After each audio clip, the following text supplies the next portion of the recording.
معزز سامعین گرامی قدر، سیرت کے حوالے سے گزشتہ خطبات میں آپ کے سامنے چند گزارشات کو رکھ رہے ہیں، اور رسول اللہ صلی اللہ علیہ وسلم کی پیدائش کے قبل سے لے کر رسول اللہ صلی اللہ علیہ وسلم کی ہجرت تک کے اسباق آپ کے سامنے ہم نے رکھ دی ہیں۔ گزشتہ خطبے کے اندر مسلمانوں کی اخوت کے حوالے سے اور مواخات مدینہ کے حوالے سے آپ کے سامنے چند گزارشات کو رکھا تھا کہ مواخات مدینہ بنیادی طور پر ہوئی تو مدینہ میں تھی، ہوئی تو انصار اور مہاجرین کے مابین تھی، لیکن اس میں ایک پیغام پوشیدہ تھا پوری کی پوری امت مسلمہ کے لیے، پوری کی پوری امت کے لیے، قیامت تک کے لیے ایک پیغام تھا۔ وہ کیا تھا کہ جو کلمہ گو مسلمان ہے، جو لا الہ الا اللہ کا اقرار کرنے والا ہے، جو اس کتاب حمید کو ماننے والا ہے، جو آخری نبی کی نبوت کے اوپر ایمان رکھنے والا ہے، آج کے بعد وہ رشتے میں سگا بائی ہو یا نہ ہو، اگر کلمے کی بنیاد ایک ہے، کتاب کی بنیاد ایک ہے، رسول اللہ کے پیغمبر ہونے کی بنیاد ایک ہے، تو یہی بنیادیں کافی ہیں۔ انما المؤمنون اخوہ، مومن آپس میں بھائی بھائی ہیں۔ کس بنیاد کے اوپر؟ لا الہ الا اللہ کی بنیاد کے اوپر۔ اور یہ بنیاد جب رسول اللہ صلی اللہ علیہ وسلم نے رکھی، آپ نے اور میں نے سمجھا شاید یہ بنیاد صرف مواخات مدینہ کے لیے تھی، انصار اور مہاجرین کے مابین مواخات تھی، اس کے بعد آنے والے مسلمان آپس میں بھائی بھائی نہیں ہیں، ہر مسلمان دوسرے مسلمان کا بھائی ہے۔ مواخات مدینہ اس سے اگلی بات تھی۔ ہاں، آپ نے شاید مواخات مدینہ کو سمجھا نہیں۔ اگر آپ کو علم ہو، مواخات مدینہ صرف برادرہڈ یا برادرانہ تعلق کی بات نہیں تھی۔ کیوں؟ آپ اٹھائیں سیرت کی کتب، تاریخ کی کتب، اس میں کیا لکھا ہے؟ پہلے اللہ رب العزت نے مہاجرین کو انصار کا وارث بھی بنا دیا۔ کیا مطلب؟ یعنی وراثت کے اندر بھی مہاجر حصے دار ہو گئے۔ بعد میں اللہ رب العزت نے آیت اتار کے اس حکم کو منسوخ کر دیا، لیکن مواخات مدینہ ایک اگلا سٹیپ تھا۔ لیکن آپ کو اور مجھے وہ اثار کی خوبصورت نشانیاں دکھلانا مقصود تھی۔ انصار رسول اللہ کے سامنے آئے اور آ کے کہنے لگے، اللہ کے رسول، مہاجرین کو ہمارے باغ بھی دے دیجئے، باغوں کے اندر بھی حصے دار کر دیجئے۔ رسول اللہ صلی اللہ علیہ وسلم نے باغوں میں حصے دار نہ کیا، کہا کم از کم پھر ہمارے باغوں میں کام کریں، ہم چاہتے ہیں اس کا پروفٹ ان میں بھی بانٹ دیا جائے۔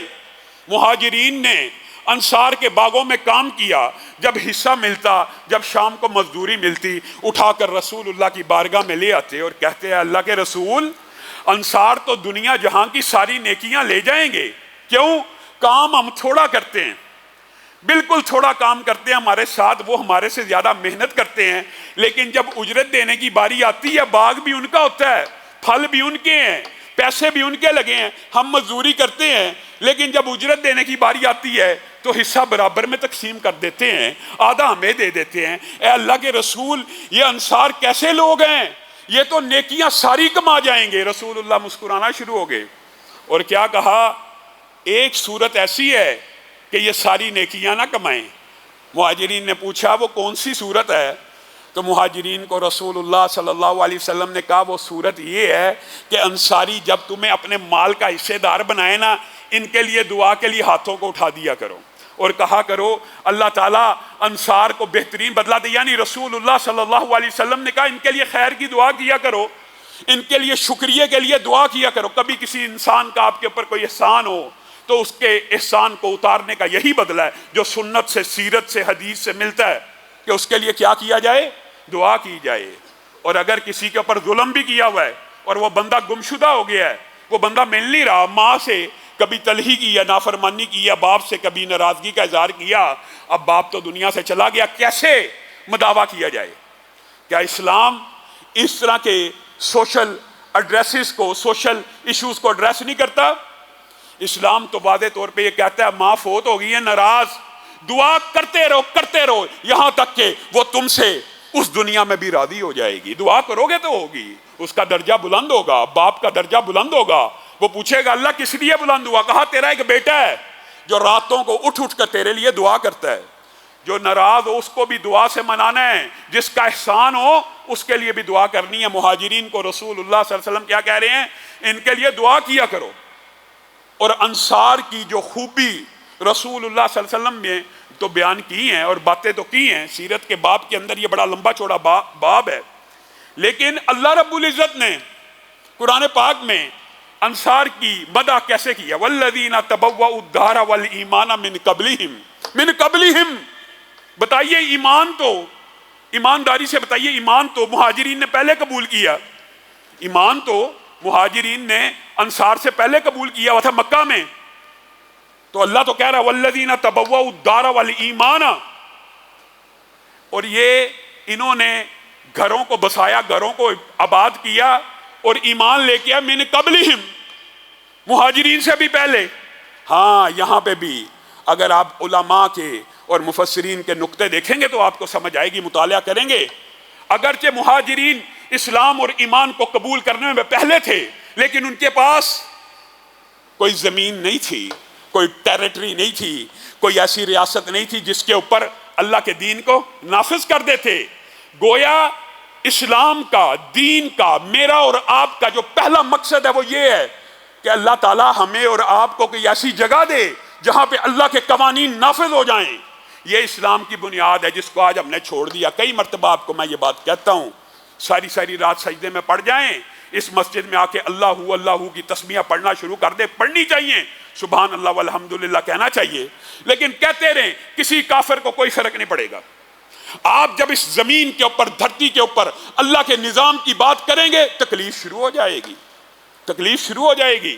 اسی خوبی کو کہ یہ انصار نے اللہ کی زمین کے اوپر زمین کا ایک ٹکڑا اثار کر کے اسلامی ریاست کے قیام کے لیے جو میسر کیا تھا، اس قربانی اور اثار کو اللہ تعالیٰ یہاں پہ بیان کر رہا ہے والذین تبوؤا الدار والایمان من قبلہم. ہاں یہ افضلیت اس لیے حاصل ہوئی کہ ان کو اللہ تعالیٰ نے پہلے مقام دیا، پہلے ریاست دی، تو اللہ تعالیٰ نے ان کے ایمان کو بھی پہلے ذکر کر دیا. گویا ایمان کی ایک بنیاد ہے ٹیریٹری، ریاست، جس کے اندر قوت نافذہ ہو، جہاں پہ اسلامی اصولوں کو قرآن آیا، دستور ہے، دستور حیات ہے، دستور ریاست نہیں ہے، دستور سیاست نہیں ہے، دستور معیشت نہیں ہے، دستور معاشرت نہیں ہے. کیسے اپلائی ہوگا؟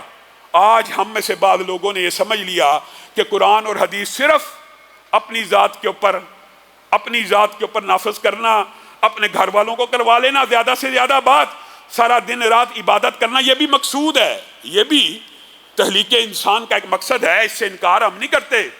لیکن بنیادی طور پر جو اسلام آپ کو تھاٹ دیتا ہے، یہ دستور حیات، یہ دستور ریاست، یہ دستور معیشت، یہ دستور معاشرت ہے، کہاں پہ اپلائی ہوگا؟ ریاست ہوگی تو اپلائی ہوگا، ریاست ہوگی تو اپلائی ہوگا. تو جو اللہ کا دین ہے، اقامت دین، اس کی ہم نے اہمیت کو سیرت النبی میں سے سمجھا نہیں. ہم یہ سمجھتے ہیں یہ اقامت دین صرف جماعت اسلامی والوں کا کام ہے، یا ڈاکٹر اسرار صاحب جو تھوڑا بہت کر گئے ہیں ان کا کام ہے، وہ فکر فہم دے گئے ہیں. اقامت دین آپ کے اور میرے اوپر بھی اسی طرح لازم ہے جس طرح ڈاکٹر اسرار کے اوپر لازم تھا. اقامت دین کی گفتگو آج مساجد سے نہیں کی جاتی، اللہ کا شکر ہے. اور قائد اعظم محمد علی جناح مسلمانوں کے اس لیے محسن ہیں کہ ایک ریاست تو انہوں نے دے دی، اور وہ چاہتے تو یہی تھے، قرارداد مقاصد آپ پڑھ لیں کہ ایک اسلامی ریاست ہونی چاہیے جہاں پہ قرآن ایک دستور ہو. اللہ کرے ہم بھی اپنی زندگی میں اس ریاست کا خواب پایا تکمیل تک ہوتا، دیکھ لیں پہنچتا کہ جن کا وعدہ حضرت علامہ اقبال نے، قائد اعظم محمد علی جناح نے کیا تھا، اللہ پاکستان کے اندر بھی قرآن کا قانون نافذ فرمائے.